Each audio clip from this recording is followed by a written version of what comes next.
ভবিষ্যৎ প্রজন্মের জন্য পরিবেশ বান্ধব ও বাসযোগ্য বাংলাদেশ গড়ে তুলতে মানিকগঞ্জে একটি শিশু একটি গাছ কর্মসূচির উদ্বোধন করেছেন বেসামরিক বিমান পরিবহন ও পর্যটন মন্ত্রী আফরোজা খানম।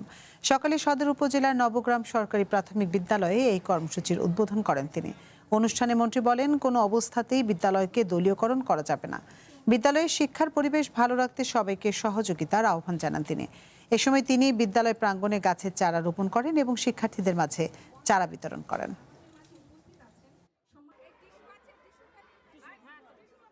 এই স্কুলটার দিকে আপনারা সবাই নজর রাখবেন। স্কুলে যেন কোনোভাবে, আমি আগেও বলেছি, এটাকে কোনোভাবে দলীয়করণ করা যাবে না। সবার সন্তানদের স্কুলে পড়াশোনা করে স্কুলের পরিবেশ ভালো রাখতে হবে। যারা শিক্ষক শিক্ষিকা আছে তাদের তারা যেন স্বস্তির সাথে স্কুল চালাতে পারে, সেদিকে সবার সহযোগিতা রাখতে হবে।